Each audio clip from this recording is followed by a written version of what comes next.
Darah Mataram ini adalah darah yang kupama. Darah Mataram ini adalah trah kesumo rembesing madu tedake ngantopo turuning Andonowari. Sebelum membuat konten sembari saya laporan. Ini yang ke atas sudah jadi, tinggal halaman. Pak Sungkono sedang ngaduk ini bersama rekannya. Pak Sukir sedang ngusungin material. Nah, ini petilasan Kanjeng Gusti Sultan Agung Mataram yang ketiga yang membawa kebesaran Mataram. Saya berserta rekan dengan donasi dari para subscriber. Alhamdulillah cara Pak Kiai sudah sampai yang ke atas, sudah selesai. Lalu ini tinggal halaman dan nanti nambel yang bawah. Ngaten, kurang lebih donasi masuk antara 15 hingga 17 juta. Selalu saya konfirmasikan dengan Pak Surat, juru kunci. Ngaten, matur nuwun.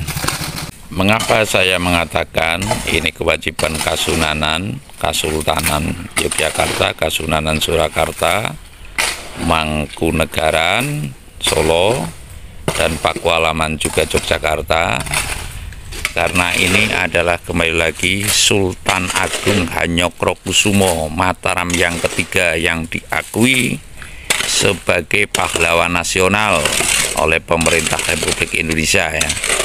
Nah, pertapaannya kondisinya mekaten ya, tentunya kami masih membuka donasi.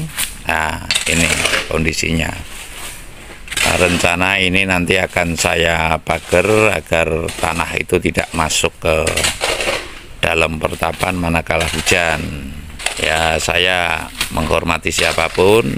Saya mengatakan ini kewajiban dari Kasunanan, Kasultanan, dan Mangkunegaran dan Pakualam karena beliau jelas turunan langsung dari Sultan Agung Hanyokrokusumo dan masih Pilenggah, otomatis masih punya hal-hal yang terkhusus ya, artinya lebih mudah untuk bisa memperhatikan ini begitu. Saya tidak mengatakan ada danais, ada apa itu tidak, namun yang jelas lebih mudah untuk memikirkan ini karena masih punya apa kedudukan lah atau sebutan setidaknya dari para masyarakat masih terhormat. Kalau kami kan rakyat jelata gitu, walaupun secara darah mungkin kami masih mengalir pula darah Mataram. Makaten kami masih menerima saluran donasi, monggo nanti kami tulis di deskripsi atau di kolom komentar. Matur nuwun niki Pak Sungkono nggih. Nyata nggih mpun dadi nggih puasa pun tetap melakoni kewajibannya karena ingin cepat tuntas menjelang lebaran nanti. Mudah-mudahan bisa kami resmikan. Konon ceritanya ada yang dari Pakualam yang mau rawuh. Ngaten, matur nuwun. Besok kita ketemu. Syukur bisa motong kambing nggih Pak Sukir. Iya. Amin. Tapi ulo salam yo aturanyo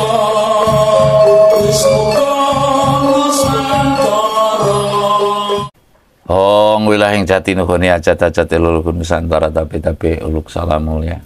Kata uluk salam saya, Hong, tajwidnya kalau ilmu tajwid kata Pak Kiai itu mesti panjang karena dari hidup sampai mati kita hanya wilayah jati itu tetekan tauhid atau bertongkat tauhid untuk nuhuni ya sesungguh-sungguhnya hanya mutlak nuhuni hajat-hajatnya atau tujuan-tujuannya leluhur Nusantara, alias saya dalam kolom tersendiri sedikit etika sombong saya adalah sedang melanjutkan hajat-hajatnya leluhur Nusantara yang termasuk Bapak Ibu Saudara sekalian yang mungkin Kalau yang nggak suka dengan saya nggak perlu diwakili, dia akan menghajati sendiri, begitu loh. Lah ini sebuah seni. Sebelum saya mengatakan akan sering saya katakan bahwa saya uluk salam saya yang saya maksud hong wilahing jati nuhuni ajat-ajati luluku Nusantara. Semoga saya di antara orang yang sungguh-sungguh dalam memikirkan hajatnya leluhur Nusantara. Leluhur Nusantara yang termaksud hajatnya adalah tuweh tatanan zaman adil di bumi Nusantara ini. Zaman adil seperti apa? Nanti kalau diceritakan membret-membret ya, terlalu panjang. Nah, sekilas saya masih di Sendang Bengkung, saya akan mengingatkan kita secara seksama bahwa leluhur Mataram ini, karena Sendang Bengkung ini adalah pertapaannya Sultan Agung Hanyokrokusumo, atau ada yang mengatakan lebih lengkapnya Sultan Adi Prabu Hanyokrokusumo. Sultan Adi Prabu Hanyokrokusumo. Nah, harus nyambung ini. Hanyokrokusumo, bukan Hanyokrokusumo, itu bukan. Jadi Sultan Adi Prabu Hanyokrokusumo. Lah, siapakah Sultan Adi Prabu Hanyokrokusumo ini? Adalah putra Hanyokrowati yang patutan dengan patutan itu yang beristri lah, taruhlah kalau istilah kuna ini patutan, atau yang memiliki prameswari, yaitu Dyah Banowati. Siapakah Dyah Banowati itu? Dyah Banowati adalah putra Pangeran Benowo, maka punya putri namanya Banowati. Lah, adalah putri daripada Pangeran Benowo yang dinikahkan dengan Prabu Hanyokrowati. Prabu Hanyokrowati adalah putranya Panembahan Senopati. Nah, secara singkat, Panembahan Senopati besanan dengan Ki Panjawi, ya, menurunkan Ki Panjawi itu adalah adipati dari Pati yang dulu ikut berjuang membentuk Mataram, Panembahan Senopati atau Mataram Yogyakarta, ikut babat Alas Mentaok bersama Ki Juru Mertani dan bersama Ki Ageng Pemanahan, begitu. Lah, Panembahan Senopati besanan dengan Pangeran Benowo. Lah, siapakah Pangeran Benowo ini? Adalah putra mahkota Kerajaan Pajang atau putranya Sultan Hadiwijoyo, lalu punya anak Putri Banowati, ya, lalu besanan dengan Panembahan Senopati. Intinya Pangeran Benowo, putranya Sultan Hadiwijoyo yang dulu menjadi bapak angkatnya Panembahan Senopati, ya. Lah, dinikahkan, artinya besanan, tidak bermusuhan dengan taruhlah Pangeran Benowo atau keturunan Pajang. Lah, sementara Pangeran Benowo ini melakukan tapa brata atau jiwa brahmananya lebih gede, melakukan di Tegal kalau nggak keliru, itu daerah situ. Lah, sehingga menurunkan Raden Mas Rangsang. Nah, Raden Mas Rangsang inilah yang lalu ketika besar bertahta disebut Sultan Adi Prabu Hanyokrokusumo yang pertapaannya di Sendang Bengkung. Di intinya berdirinya Panembahan Senopati Mataram besanan dengan Pajang, sehingga keluarlah si Sultan Agung Hanyokrokusumo inilah. Ini Mataram yang ketiga, Mataram yang bisa membawa kejayaannya. Mataram, ya, sekali lagi Mataram ketiga inilah satu-satunya yang bisa membawa kejayaan Mataram Masih Manunggal. Belum menjadi Jogja, Solo, belum menjadi Kadipaten Mangkunegaran, belum pula menjadi Kadipaten Pakualaman. Ini Mataram masih utuh maksudnya. Lah, saya akan mengulas bahwa sekarang menurut saya Wahyu Mataram ini mesti berkesinambungan. Mengapa mesti berkesinambungan? Ya, sekali lagi, mengapa mesti berkesinambungan? Kita telah mengetahui secara seksama, sekarang akses media sosial jelas itu, bahwasanya kalau Hamengkubuwono atau Sultan Ngayogyakarta sekarang itu yang kaping sedoso ini tidak kagungan putra, ya, tidak kagungan putra mahkota. Adanya putri mahkota. Lah, artinya saya tidak akan mencela sultan, apalah daya kita, namun semestinya dikuatkanlah, ya, dikuatkanlah kesinambungannya Wahyu Mataram. Ya, kalau saya mengatakan krisis mungkin berlebihan, ya, namun bisa juga ini sesungguhnya krisis Wahyu Mataram karena Sultan ingkang kaping sedoso tidak punya putra mahkota, adanya putri mahkota. Lah yang saya maksud, kesinambungan Wahyu Mataram mesti diperkuat, ya diperkuatnya ini tentunya siapa yang akan meneruskan Wahyu Mataram mestinya dengan kesadaran tingkat tinggi, tidaklah itu yang kakung, tidaklah itu yang perempuan.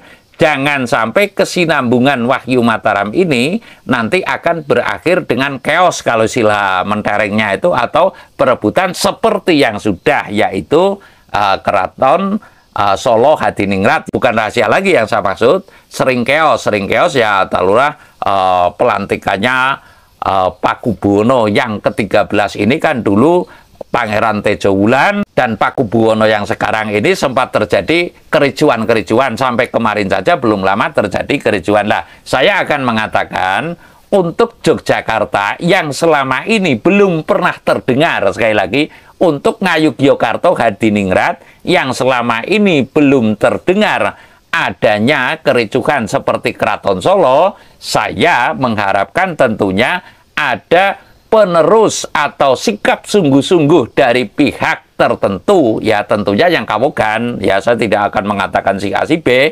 yang kawogan tentunya harus sungguh-sungguh dalam melakoni berkesinambungannya Wahyu Mataram agar tidak mencerminkan kepada masyarakat ya mengenai kejadian di Keraton Solo. Jadi intinya memang saya memberikan rujukan bagi yang mau diberi rujukan, tidaklah itu yang di dalam, tidaklah itu yang di luar, ya, untuk secara seksama. Artinya pihak yang masih terkait dengan Keraton Ngayogyakarta Hadiningrat ya semestinya memikirkan berkesinambungannya Wahyu Mataram, tentunya untuk saat ini ya berada di keseluruhannya, ya baik di Keraton Solo maupun di Keraton Ngayogyakarta maupun di Pakualaman maupun yang berada di Mangkunegaran, semestinya patut lebih sungguh-sungguh dalam melakoni berkesinambungannya Wahyu Mataram. Nah, mengapa saya mengatakan demikian?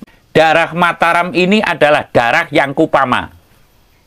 Darah Mataram ini adalah trah kesumo rembesing madu tedake ngantopo turuning Andonowari dan belarah-belarah taruhlah. Lah selama ini saya yang namanya laku itu kan nggak mesti pamit ya, tapi pantaslah ada sepatutnya ada sebuah koordinasi antar darah Mataram ini untuk nyambung ke balung kang putung, ibaratnya menyambung tali persaudaraan. Kalau saya ingat dulu ngarso dalam ingkang kaping songo, cara menyambung balung kang putung ini mengadakan pertemuan setiap wiosan dalam hari Sabtu Pahing kalau nggak keliru. Lah ini sebuah langkah nyata sehingga berkesinambungannya Keraton Ngayogyakarta Hadiningrat nanti tidak timbul seperti keraton-keraton yang lain ya, seperti Cirebon. Mengapa saya katakan keraton-keraton, kan seperti Cirebon juga terjadi sebuah kegaduhan. Lah, saya mengingatkan di sini, saya mengingatkan, boleh dong kalau mau diingatkan, saya menyampaikan lah ya secara gampangnya, secara lugasnya, bahwa niscaya di Sendang Bengkung ini adalah wahana yang patut ya di telatah ini. Mengapa telatah ini? Telatah itu ya wilayah ya.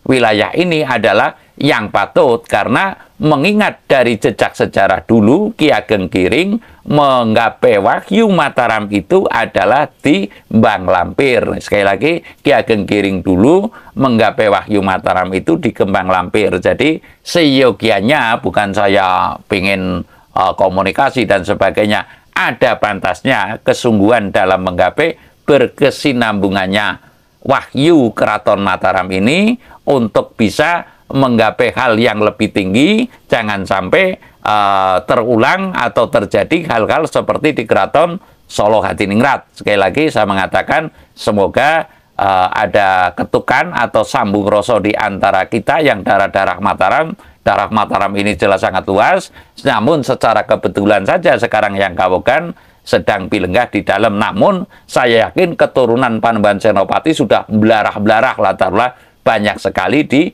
berbagai daerah. Saya mengetuk kepada darah Mataram ini untuk lebih sungguh-sungguh agar kita itu sebagai darah Mataram tetap punya peran memayu hayuning bawono. Jangan punya label Raden Darah Ningrat tapi kurang bisa atau bahkan tidak bisa memayu hayuning bawono, bahkan untuk sekedar bangga-banggaan lah, ini yang saya kurang setuju. Saya nggak benci, tapi saya kurang setuju lah. Mari secara seksama kita bagaimana caranya agar Wahyu Mataram ini ada kesinambungannya dengan cara yang lebih baik dan bisa berguna bagi orang banyak. Saya rasa demikian. Terima kasih.